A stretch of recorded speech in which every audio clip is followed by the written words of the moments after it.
जिंदगी में परेशानियां, लाइफ में चैलेंजेस और कुछ समझ नहीं आ रहा कि लाइफ के अंदर हो क्या रहा है। ये वीडियो ना आपके लिए है। आज हम बात करेंगे उस मॉन्स्टर की जो आपके हमारे सबके अंदर है। आज हम बात किसकी करने जा रहे हैं? राहु की बात करने जा रहे हैं। सो इससे पहले कि राहु के उपाय जाने, राहु को समझना बहुत इंपॉर्टेंट है कि राहु है क्या, कैसी वो ऊर्जा है, कैसी वो शक्ति है जो काम करती है एक जीवन के अंदर, डिस्ट्रक्टिव मोड में भी और कंस्ट्रक्टिव मोड में भी। तो आज हम बात करने जा रहे हैं राहु की। राहु को समझने के लिए ना पहले हमें उस स्टोरी के अंदर एंटर करना होगा जो मैथोलॉजिकल स्टोरी हमें ये बताती है कि राहु केतु बने कैसे। सब जानते हैं कि समुद्र मंथन के समय जिस वक्त एक पर्पस क्या था कि अमृत जो है वो निकले और देवता और असुर दोनों से ग्रहण करें। पर एक कॉन्स्पिरेसी जो हुई किन के साथ, असुरों के साथ, कि देवता जो थे वो अमृत ले रहे थे और असुर जो है उनको साधारण जल मिल रहा था, जो कि मोहिनी रूप में स्वयं भगवान विष्णु ऐसा कर रहे थे। अब एक असुर जो वहां बैठा हुआ ये सब देख रहा था कि ये तो हमारे साथ गलत हो रहा है। तो वो अपना रूप बदलता है और जाकर के बैठ जाता है कहाँ? देवताओं के बीच में। और जैसे ही मोहिनी रूप में भगवान जी अमृत ग्रहण करवाते हैं तो साथ में बैठा हुआ चंद्रमा ये कंप्लेंट कर देता है कि ये जो है ना, ये असुर है, ये देव नहीं है। सो इमीडिएटली वो अपना मोहिनी रूप से वापस अपने विष्णु रूप के अंदर आते हैं और सुदर्शन चक्र से राहु को जो है दो हिस्सों में डिवाइड करते हैं, जिसको आज हम क्या जानते हैं? राहु और केतु। राहु बन गया सर का हिस्सा और केतु बन गया धड़ का हिस्सा। अब इस सर के हिस्से और धड़ के हिस्से को अगर समझ लिया ना हमने, तो जिंदगी के अंदर ये शक्तियां ऐसी शक्तियां ना जो आपको रंक से राजा बना सकती हैं। और मजे की बात ये देखिए कि हम क्या कहते हैं कि केतु एस्ट्रोलॉजिकली मोक्ष का कारक है, पर है तो वो एक राक्षस का हिस्सा। पर फिर ऐसा क्यों कहते हैं? ऐसा क्यों है कि केतु जो है मोक्ष का कारक है और राहु नहीं है? तो आज उस बारीकी को समझिए और राहु के सबसे सटीक उपाय जो है वो समझिए। जब राहु सर का हिस्सा बन गया, तो सर का हिस्सा, हम अगर अपनी बॉडी को देखते हैं, अपने सर के हिस्से को देखते हैं, तो 5 सेंसेस यानी कि 5 इंद्रियाँ जो हैं वो हमें समझ में आती हैं। ये 5 इंद्रियाँ कौन-सी हैं? देखना हो गया, सुनना हो गया, सूंघना हो गया, टेस्ट करना हो गया और महसूस करना हो गया। ये जो हैं, ये 5 इंद्रियाँ हैं। ये 5 इंद्रियाँ कौन-सा ऐसा नोड है जो गवर्न कर रहा है? राहु गवर्न कर रहा है। यानी कि ये जो गर्दन के ऊपर वाला हिस्सा जो आप देख पा रहे हो, किसका है? राहु का है। और सारी की सारी पीड़ाएं, सारी की सारी कॉन्स्पिरेसी, सारी की सारा षड्यंत्र, सारी की सारी इंटेलिजेंस कहाँ बसी हुई है? इस सर के हिस्से में बसी हुई है। तो यानी कि ये जो 5 इंद्रियाँ हैं ना, ये बहुत प्रमुख रोल प्ले करती है। दैट इज़ व्हाई एक गाड़ी जब नई ली जाती है, तो क्या किया जाता है? नारियल को पहले फोड़ा जाता है। क्यों फोड़ा जाता है? What is the reason behind that? क्योंकि नारियल किसका प्रतीक है? कपाल का प्रतीक, यानी कि सर का प्रतीक है। पंच तत्वों से भी पूर्ण है, पर कपाल का प्रतीक है। अब इसको फोड़ा जाता है, क्यों फोड़ा जाता है? बिकॉज़ 5 इंद्रियों द्वारा अगर किसी भी व्यक्ति की नज़र वहाँ लगी, यानी कि किसी की नज़र आपकी गाड़ी पे पड़ी और उसको लगा यार इसने गाड़ी कैसे खरीद ली? किसी के सुनने में पड़ा कि यार वो देखो उसने गाड़ी जो है वो खरीद ली, तो उसने गाड़ी कैसे खरीद ली? किसी की महक आ गई, हम कहते हैं ना उसको बू कैसे आ गई? तो गाड़ी कैसे खरीद ली? या घर कैसे खरीद लिया? कोई आपकी गाड़ी को स्पर्श करके देखे कि गाड़ी बहुत अच्छी है यार। तो कहने का मतलब क्या है? कहने का मतलब ये जो 5 इंद्रियों द्वारा एनर्जीज़ का पास ऑन होता है एक ऐसी चीज़ के ऊपर जो आपने ज़िंदगी में अपनी मेहनत प्रयास से हासिल किया, उसको नज़र दोष जो है वो कहा जाता है और उससे बचने के लिए जो क्या किया जाता है, नारियल को फोड़ा जाता है। अब नारियल की एनर्जीज़ क्या करती हैं, वो जो 5 इंद्रियाँ यानी कि जो 5 तरह के स्वाद ले रहा था ना सामने वाला, उसको राहु के प्रकोप द्वारा जो है वो राहु को अर्पण किया जाता है एक तरह से नारियल, ताकि वो जो एनर्जीज़ हैं वो वहीं पे रुकें। सो ये एनर्जीज, और घरों के अंदर हम क्या करते हैं, जब एनर्जी किसी की नजर लगती है तो क्या करते हैं हम धुनी जो है वो करते हैं घर के अंदर, हवन करते हैं, धुनी करते हैं। तो क्या हो रहा है? वो जो धुआं है अग्नि के माध्यम से, अग्नि जो है तत्वास के अंदर सबसे प्योर तत्व जो है वो माना जाता है। सबसे जो अच्छा तत्व, प्योर तत्व, सभी तत्व बहुत अच्छे हैं, बट सबसे प्योर तत्व जो है अग्नि माना जाता है। तो अग्नि द्वारा राहु को भोग जो है एक तरह से हम क्या करते हैं, घर के अंदर जो है पूरा धुआं जो है वो किया जाता है। धुआं किसका प्रतीक है? अग्नि राहु का। ये सारी चीजें क्यों की जा रही हैं? बिकॉज एक सेंसेस द्वारा जो कोई नजर आपके घर के अंदर लग जाती है, आपके जीवन के अंदर लग जाती है, आपको समझ में भी नहीं आता कि आपकी लाइफ के अंदर हो क्या रहा है। ये सारी एनर्जीज़ कौन-सी करा रही हैं? राहु की एनर्जीज़ करा रही है। ये किसका राहु है? ये सामने वाले का राहु है। और यही राहु जब हम अपने साथ देखते हैं, तो हम ये राहु को कैसे समझेंगे? राहु एक ऐसा-सा इमेज, एक ऐसा-सा चित्र जो हमारी माइंड के अंदर, जिसको मैं हमेशा क्या कहता हूँ कि भगवान श्री कृष्ण ने भगवद गीता के अंदर अर्जुन के रथ को नहीं थामा, अर्जुन की 5 सेंसेस को जो है वो पकड़ा था। तो यानी कि अगर हम राहु की द्वारा जो ऑपरेट हो रही है ये सेंसेस, क्योंकि केतु का हिस्सा जो बन गया वो धड़ का हिस्सा बन गया। अब धड़ के हिस्से के पास ना देखना है, ना सुनना है, ना टेस्ट करना है, ना सूंघना है, वो सिर्फ महसूस कर सकता है। यानी कि एक इंद्री जो महसूस करने वाली है वो किसके पास है? केतु की। सो केतु के पास सिर्फ एक वो इंद्रिय और राहु के पास ये सारी इंद्रियां। अब ये राहु और केतु ना बहुत ही खूबसूरत प्लैनेट्स, या इनको नोड्स कहेंगे हम। ये एक दूसरे के साथ भी पूरे नहीं है और एक दूसरे के साथ बिना अधूरे भी हैं। यानी कि एक दूसरे के साथ ही इनकी पूर्णता भी होती है और एक दूसरे से अपार्ट भी हैं। चंद्रमा के आसपास बनते हुए बिंदु जो कि मन के आसपास बन रहे हैं बिंदु। अब ये इसके उपाय क्या करने हैं? ये जो 5 इंद्रियाँ हमारी है ना, इन 5 इंद्रियों को अगर हमने ठीक कर लिया ना, तो हमारी लाइफ के अंदर राहु के रिजल्ट्स जो है ना वो परफेक्ट मिलेंगे। राहु क्या करता है? राहु एक जगह आपके ध्यान को केंद्रित करेगा, यानी कि जो आप देख रहे हो ना आँखों से, वहाँ आप फ़ोकस हो जाओगे, बाकी सब चीज़ें ब्लर हो जाएँगी, सब कुछ दिखना आपको बंद हो जाएगा। ये किसका काम है? राहु का। अब वही चीज़ अगर ज़िंदगी के अंदर अच्छी हो, आप अपने टारगेट पे फ़ोकस हो जाएँ, तो कितना अच्छा हो, आपको कोई दिक्कत ही ना हो। अगर आप सुन वही रहे हो जो आपके काम का है, तो आपके लिए कितना अच्छा हो। खा वही रहे हो जो आपके लिए फ़ायदेमंद है, तो कितना अच्छा हो।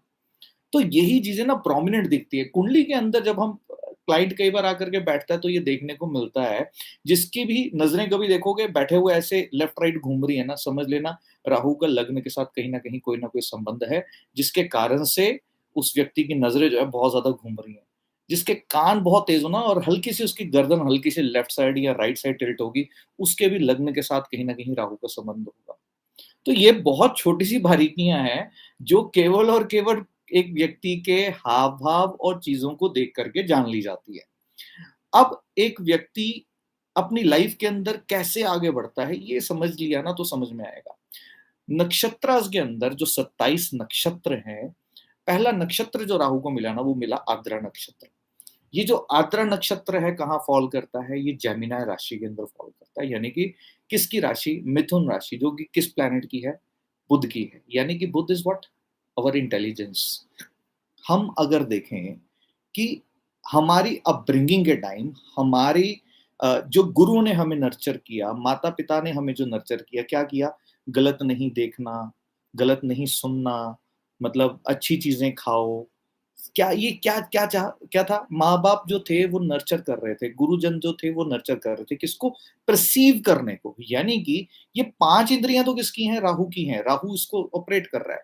बट इसका जो सूत्र है ना, जो सोर्स है वो कौन है? बुध है। तो सोर्स को हमने ठीक कर लिया तो राहु अपने आप ठीक होगा। और राहु के उपाय हमेशा केतु को पकड़ करके भी किए जाते हैं, क्योंकि अगर देखना अच्छी चीज़ है, ये इंटेंशन यानी कि आपकी धारणा के अंदर, आत्मा के अंदर ये हो गया ना कि मेरे को यार किसी का गलत नहीं देखना, सब लोग बढ़ते हुए अच्छे लगते हैं, किसी का डाउनफॉल मुझे अच्छा नहीं लगता। ये किसका ये भाव किसका है? ये मन का भाव है। और अगर मन के भाव को ठीक कर लिया तो सेंसेस ठीक होनी शुरू होंगी, या जो एक सोर्स बीच में बुद्ध बन रहा है, अगर इसको करेक्ट कर लिया तो भी चीज़ें जो हैं वो ठीक होनी शुरू होंगी। अब अगर इसको देखते हैं, बुद्ध का प्रतीक यानी कि बुद्धि का प्रतीक किसको कहा गया? भगवान श्री गणेश। भगवान श्री गणेश जो हैं, वो साक्षात प्रतीक किसके हैं कि सर का हिस्सा एक अलग हिस्सा है और धड़ का हिस्सा एक अलग हिस्सा है।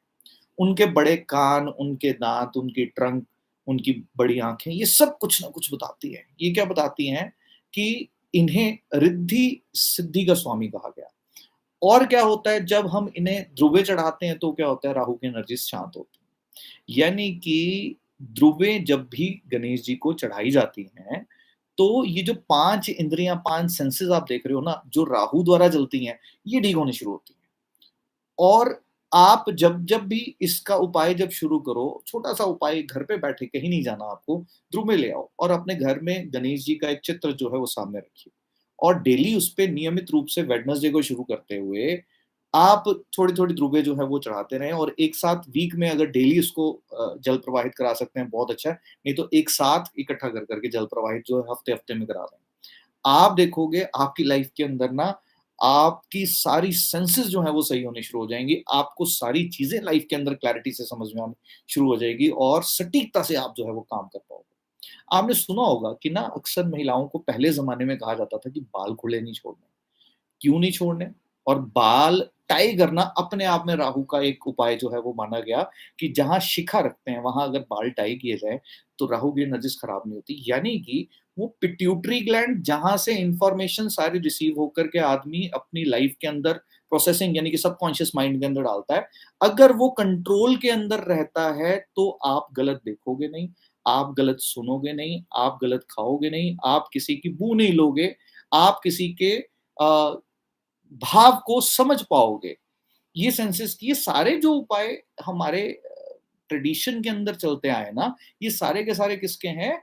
ये कुछ ऐसा नहीं है कि इलॉजिकल है। प्रॉपर साइंटिफिक इसका अगर हम एस्ट्रोलॉजी को साइंस मानते हैं, तो हम बोलेंगे साइंटिफिक ये उपाय जो है वो रहे। और राहु का अलग-अलग भावों के अंदर जब कुंडली के अंदर बैठ जाता है ना, अलग-अलग रिज़ल्ट देता है। मेष राशि के अंदर जब भी राहु बैठ जाएगा तो क्रोधी स्वभाव बहुत ज़्यादा जो है वो हो जाएगा। क्यों हो जाएगा? बिकॉज़ मेष राशि जो है वहाँ से अश्विनी नक्षत्र जो है वो शुरू होता है और शुरुआत कहाँ से होती है? उस चक्र की जो तारामंडल का चक्र है पूरा का पूरा वहाँ से शुरुआत होती है। हमारे जीवन यात्रा जब हम प्रारंभ करते हैं, मेष राशि यानी कि जब बच्चे का जन्म होता है, डिलीवरी होती है तो पहला चेतना यानी कि सर का हिस्सा जो है वो पृथ्वी में प्रवेश करता है। तो इनिशिएशन कहाँ से हो रही है? राहु की एनर्जी से हो रही है और राहु की एनर्जीज़ को अगर कंट्रोल कर लिया, तो आपको राजा बनने से कोई नहीं रोक सकता। केतु के बारे में फिर कभी बात करेंगे, बट आज हम बात कर रहे हैं किसकी? राहु की। आपकी लाइफ के अंदर अगर डिस्ट्रैक्शन है, चाहे आप स्टूडेंट हैं, चाहे आप एक बिज़नेसमैन हैं, चाहे आप जॉब कर रहे हैं, चाहे आप एक गृहिणी हैं, आपकी लाइफ के अंदर जब-जब कोई ऐसी चीज़ घटित होना शुरू हो, जहाँ पर आपको समझ नहीं आ रहा कि ज़िंदगी के अंदर हो क्या रहा है और कभी ये नज़र दोष में भी नज़र में आता है, कभी किसी ने कुछ कर दिया ऐसा महसूस होता है, कभी आस-पास से कोई साया निकल रहा है ऐसा महसूस होता है या कभी-कभी खुद का मन ही बहुत ज़्यादा डिप होना शुरू होता है। ये सारे प्रभाव किसके हैं? कहीं न कहीं राहु की नज़र में आते हैं। तो अब इसको बहुत खूबसूरत उपाय से जो है वो ठीक किया जा सकता है, जहाँ पर नारियल वो प्रतीक मैंने किसका बताया? वो साक्षात राहु का प्रतीक जो है वो माना जाता है। अब नारियल को अगर पीले कपड़े में बाँध करके, जहाँ कहीं पंचमुखी हनुमान जी का मंदिर हो, वहाँ अगर श्रद्धापूर्वक इस भाव से जो अगर चढ़ा दिया जाए, पीले कपड़े में बाँध करके, किस दिन चढ़ाना है? राहु की एनर्जीज़ जो होती हैं, वो शनि जैसी जो है वो मानी जाती हैं। तो आप शनिवार के दिन इस उपाय को अगर कर दें कितनी दफ़ा करना है, आप 3 दफ़ा कम से कम कर दें, तो अगर आपकी राहु की दशा चल रही है या राहु की अंतर्दशा चल रही है या गोचर में राहु ऐसी स्थिति के अंदर है, जो वो एक संबंध बना रहा है आपके लग्नाधिपति से या लग्नेश से, कहीं से भी अगर संबंध बनाता है, तो आप देखेंगे आपके राहु के जो प्रॉब्लम है, वो सॉल्व होनी शुरू हो जाएगी। और खूबसूरत सी रेमेडी है। देखिए, मैं जब रेमेडीज़ डिज़ाइन करता हूँ ना, तो एक चीज़ ध्यान में ज़रूर आती है कि रेमेडीज़ हमेशा ऐसी होनी चाहिए, जो लाइफ़ के अंदर करने में कोई चैलेंज ना हो। इसके प्रभाव बड़ी खूबसूरती से मिलते हैं। अब राहु क्यों डिस्ट्रैक्टेड है? बिकॉज़ उसके पास धड़ नहीं है, उसके पास ना आत्मा नहीं है। सो आप एक काम करेंगे अगर आप whenever you are going through the mahadasha और अंतर्दशा ऑफ राहु ना, तो आपको क्या करना है, आपको आईने के अंदर खड़े होकर के अपने किसको देखना है, अपने धड़ के हिस्से को देखना है। चेहरा तो हम देखते ही हैं, बट अपने धड़ के हिस्से को ज़रूर देखिए, महसूस कीजिए, अपने पैरों की ओर ज़रूर ज़रूर देखिए। तो जब भी कभी आप आईने के खड़े अंदर होकर के या अपना हाथ भी अगर आप हृदय पे लगा करके थोड़ी देर मेडिटेट करते हैं, तो क्या हो गया, आप केतु की एनर्जीज़ द्वारा राहु को ठीक कर रहे हैं। क्योंकि मैंने क्या बताया, if it is a dragon अगर ये सर्प की भांति है, तो साँप को अगर पकड़ना है तो हमको उसकी पूँछ को पकड़ना होगा। तो यानी कि धड़ को अगर हम करेक्ट कर लेते हैं, इस देह को अगर हम करेक्ट कर लेते हैं, तो हमने आत्मा से उसको ठीक कर दिया। अगर आत्मा से ठीक कर दिया, तो 5 इंद्रियाँ जो है ना, वो ऑटोमैटिकली ठीक होंगी। देखेगा आदमी वही जो उसको चाहिए।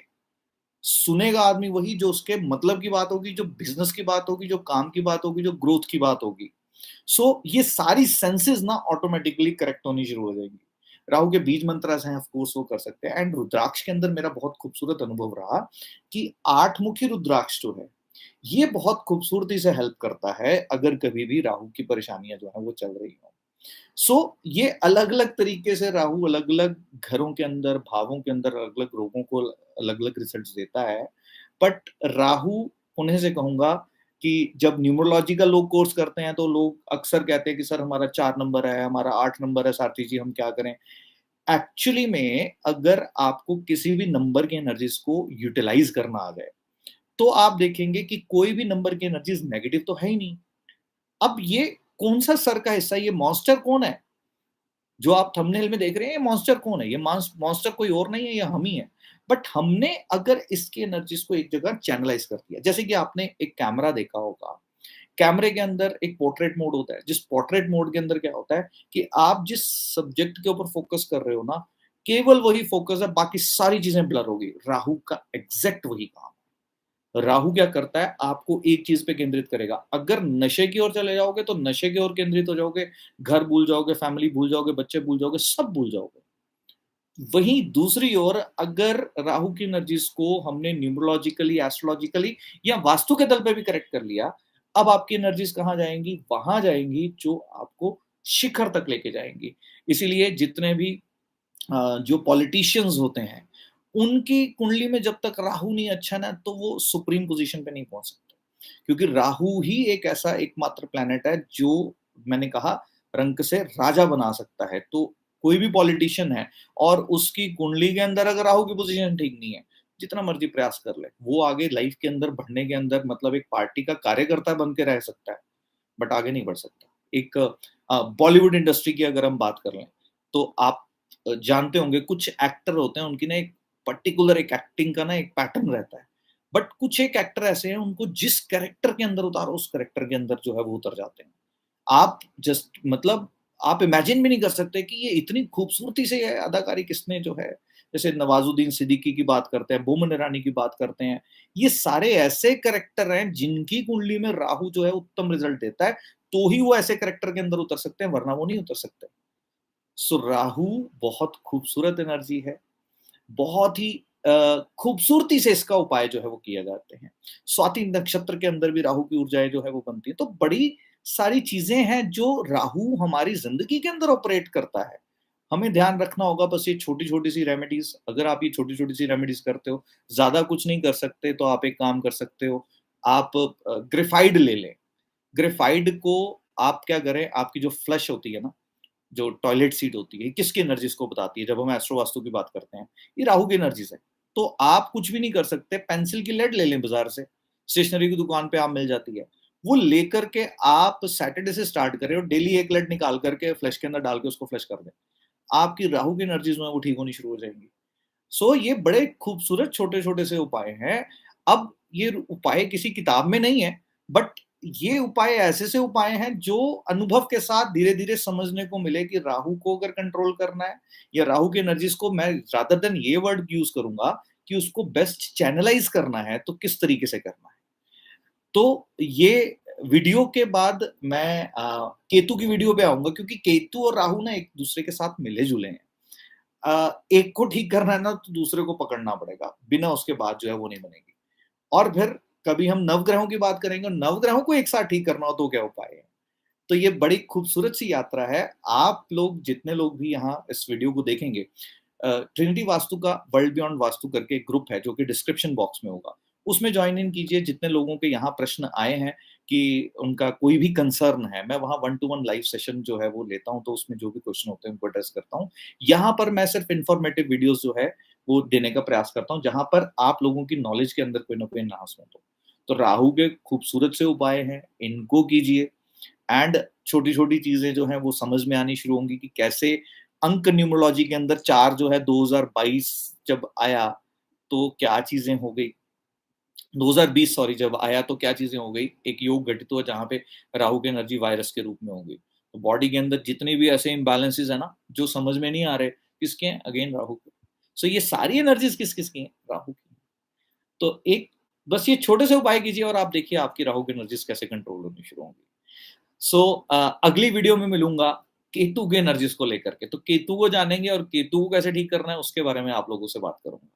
तब तक के लिए बहुत सारा प्यार, सब लोग अपना ध्यान रखिए और ये मॉन्स्टर जो है ना, ये हमारे खुद खुद हैं हम और कोई नहीं है। हमने अगर इस मॉन्स्टर की एनर्जीज़ को अगर चैनलाइज़ कर लिया सही तरीके से, यकीन मानिए स्टूडेंट बेस्ट स्टडीज़ में आगे निकल जाएगा। एक बिज़नेसमैन शीर्षस्थ पे पहुँच जाएगा अपने बिज़नेस के अंदर। एक जो जॉब कर रहा है वो अपनी टॉप पोज़ीशन पे पहुँचेगा और एक बच्चा अगर एक गृहिणी जो है अगर कोई इसको फ़ॉलो करती है, तो अपने हर रिश्ते को सँभालने में कामयाब होगी। God bless you all. परमात्मा सबको खूब सारी खुशियाँ दे। इसी आशा के साथ, इसी उम्मीद के साथ कि वापस आप लोगों के साथ जल्दी मुलाकात होगी। तब तक के लिए आज्ञा चाहता हूँ। दिल से ढेर सारा स्नेह, खूब सारा प्यार। धन्यवाद।